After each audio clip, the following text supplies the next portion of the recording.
Бүгүнкү негизи бул нарын жергесине келген максатыбыз ушу биринчи жолу, алгачкы жолу болуп өтө турган жайкы мен чемпионмун аттуу оюндардын финалдык бөлүгүн өткөрүү маселесин караганы келдик. Ушундай эле бул Нарын областындагы ушу директорлордун, спорт мектептеринин директору, облустук башкармалыктын начальниги болуп баарыбыз чогулуп ошо сүйлөшүп, акылдашып, кай жерде кандай кылып өткөрсөк туура болот, анан положенияда кандай жерлер түшүнүктүү эмес болуп атат, ошолорду өзгөртүү керектигин талкууладык.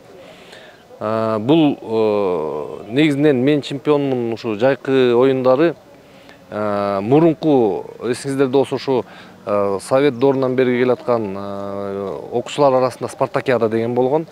Ошо спартакиаданы кийин биз келечек деп да өтүп жүрдүк. Анан ошо келечектин мен чемпионмун деп койгон себебибиз бул ошо мурунку өтүп жүргөн келечек спартакиадасынын маанисин күчөтүү максатында форматын өзгөрттүк да. Мындайча айтканда атайын ошо 7 областыбыз болсо, башкармалык ошо 7 областта спорт объектилерди, инвентарды, материально-технический базасын жана гостиница, кичинекей чакан гостиница куруп, ушунда материально-технический базасын оңдоп алалы деген максат менен баштадык. Эң негизги чоң мааниси ушу да, бул оюндардын. Анан ошондой эле утуп чыккан спорт мектеп дагы өзүнө призовой фонду бар, ошону алып өзүнүн материально-технический базасын именно мектептикин оңдоп алса болот деген маани менен положение ошондой жазылган. Азыр эми ошо Нарынга келип талкуу болуп, совещание болуп, ошонун баарын бүткөндөн кийин эми азыр объектилерди көрүп жүрөбүз. Мисалы, футбол бир бөлүгү ушул шаардык борбордук стадиондо өтөт. Азыр экинчи жагына барабыз. Экинчи стадион бул ошол жакта Нарын шаарында жайгашкан Агахан университети бар, ошонун полисинде өтөт деп атат, ошонун аянтчасында.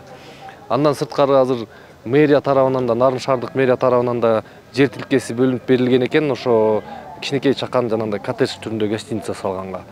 Ошондой эле дагы азыр залдарды көрөбүз. Ал жерден дагы кандай инвентарь алыш керек, кандай материально-технический жагынан жакшыртуу керегин карап жүрөбүз да. Буюрса областтын начальнигинин бияктагы мектептердин, ошо спорт мектептеринин директорунун маанайы өтө жакшы экен. Булар жакшы маанай менен ушу жакшынакай сапаттуу өткөрөбүз деген ишенимин көрсөтүштү да. Болгон бүгүнкү иш сапарыбыздын мааниси ошол болчу.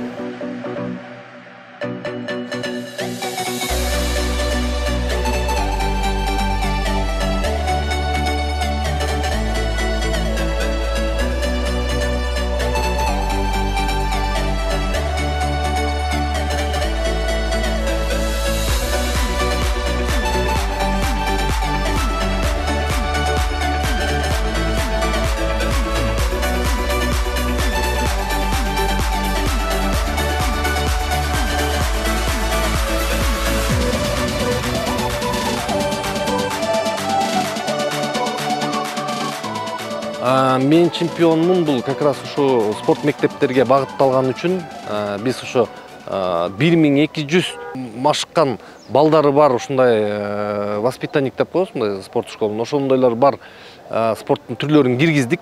Бул 11 спорт түрүнөн болот. Бул единоборстволор, бизде өсүп өркүндөп аткан күрөш түрлөрү, греко-римский жана эркин күрөш, дзюдо, бокс, теннис, футбол, волейбол, баскетбол, ушундай командный оюндарды да киргиздик да. Себеп дегенде командный оюнду биз акыркы күндөрү көп көңүл бурбай калып турубуз. Командный оюнду кылыш керек экен, бул ошо балдардын дагы өзүнүн өсүшүнө, коммуникация жана мягкий навыки дегенди өстүргөнгө жакшы экен. Ошон үчүн муну сөзсүздү киргизишибиз керек экен. Анан общий бюджет пока азыр биздин мүмкүнчүлүгүбүз бул 20 миллионго чейин бөлүп берип атабыз ушу областка. Ошо 20 миллион сомду булар өздөштүрүп, жанагындай айткандай материально-технический жагында оңдоп, анан кичинекей гостиница салыш керек.